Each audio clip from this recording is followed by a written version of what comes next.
Google data centre credit తన ఖాతాలో వేసుకోవడానికి చంద్రబాబు చేసిన జిమ్మిక్కులు, సంకుచిత వైఖరి స్వయంగా రాష్ట్ర ప్రభుత్వమే అధికారికంగా వెలువరించిన జీవోల సాక్షిగా మరోసారి రుజువయ్యాయి. విశాఖకు గూగుల్ని తెచ్చాం, గూగులే స్వయంగా డేటా సెంటర్ నిర్మిస్తోందంటూ ఇన్నాళ్లు చంద్రబాబు మభ్యపుచ్చి చేసిన ప్రచారం తేలిపోయింది. అసలు డేటా సెంటర్ నిర్మిస్తోంది అదానీనే అని రాష్ట్ర ప్రభుత్వమే జీవోలో వెల్లడించింది. దాంతో చంద్రబాబు తప్పుడు ప్రచారం మరోసారి బెడిసి కొట్టిందని, డేటా సెంటర్పై వాస్తవాలు బట్టబయలు కావడమే దీనికి నిదర్శనమనే చర్చ జరుగుతోంది. విశాఖలో నెలకొల్పబోయే డేటా సెంటర్ అదానీ డేటా సెంటరే అని గత వైఎస్ఆర్సీపీ ప్రభుత్వ హయాంలో కుదిరిన ఒప్పందమే అని మరోసారి స్పష్టమైంది. వైఎస్ఆర్సీపీ అధినేత మాజీ సీఎం వైఎస్ జగన్మోహన్ రెడ్డి కూడా మొదటి నుంచి అదే చెబుతూ వచ్చారు. ఇప్పుడు ఎట్టకేలకు ఆ విషయాన్ని స్వయంగా చంద్రబాబు ప్రభుత్వమే ఒప్పుకుంది. తాజాగా డేటా సెంటర్ కోసం భూ కేటాయింపు చేస్తూ చంద్రబాబు ప్రభుత్వం జీవో విడుదల చేసింది.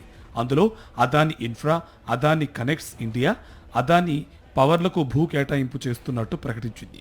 విశాఖలో $15 బిలియన్ పెట్టుబడులతో 1000 మెగావాట్ల సామర్థ్యంతో ఏఐ డేటా సెంటర్ను అదానీ భాగస్వామ్యంతోనే గూగుల్ ఏర్పాటు చేస్తోందని రాష్ట్ర ప్రభుత్వమే జీవోలో వెల్లడించింది.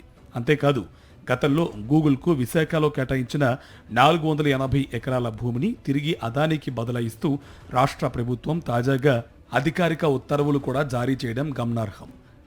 అడవివరంలో 120 ఎకరాలు, తర్లవాడలో 200 ఎకరాలు, రాంబిల్లిలో 160 ఎకరాలు, మొత్తం 480 ఎకరాలు అదానీ సంస్థలకు కేటాయిస్తున్నట్టు ఉత్తర్వుల్లో పేర్కొంది. రైడెన్ ఇన్ఫోటెక్ ఇండియా నోటిఫైడ్ పార్ట్నర్లుగా అదానీ, భారతీ ఎయిర్టెల్కు భూ కేటాయింపులు చేస్తూ అన్ని రాయితీలు కల్పించాలని కూటమి ప్రభుత్వం స్పష్టమైన ఆదేశాలు. విశాఖలో డేటా సెంటర్ ఏర్పాటుకు సంబంధించి గూగుల్తో ఒప్పందం సమయంలో ఉద్దేశపూర్వకంగానే అదానీ పేరును తొక్కిపెట్టి క్రెడిట్ మొత్తం తన ఖాతాలో వేసుకోవడానికి చంద్రబాబు చేసిన విన్యాసాలు విఫలమైన విషయం తెలిసిందే.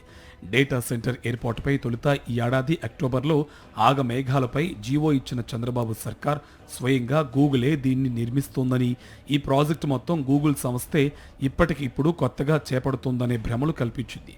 ఇక యథావిధిగా ఎల్లో మీడియా దీనికి కోరస్ పాడుతూ అదొక ప్రపంచ ఈవెంట్ మాదిరిగా చిత్రీకరించింది. టీడీపీ పెద్దల కొనసన్నల్లో రక్తికట్టించిన ఈ నాటకం అంతా డ్రామా అని తాజాగా ప్రభుత్వ జీవోలే వెల్లడిస్తున్నాయి. విశాఖలో దాదాపు 87,000 కోట్ల పెట్టుబడితో అందుబాటులోకి రాబోతున్న డేటా సెంటర్ విషయంలో వాస్తవాలు దాస్తూ ఇంతకాలం చంద్రబాబు, నారా లోకేష్ తప్పుడు ప్రచారం చేసుకుంటూ వచ్చారు. విశాఖ డేటా సెంటర్ను రాష్ట్రానికి తెచ్చిన ఘనత మాజీ ముఖ్యమంత్రి, వైఎస్ఆర్సీపీ అధినేత వైఎస్ జగన్మోహన్ రెడ్డికి దక్కుతుందనే బాబు కుట్రపూరితంగా వ్యవహరించారని ప్రత్యేకంగా చెప్పనక్కర్లేదు. అయితే నిజం నిప్పులాంటిది, ఎంతో కాలం దాచలేరు అనేది తాజాగా నిరూపణ అయింది. కూటమి సర్కార్ తాజాగా ఇచ్చిన జీవోతో వాస్తవాలు బయటకొచ్చి మరోమారు చర్చనీయాంశంగా మారాయి.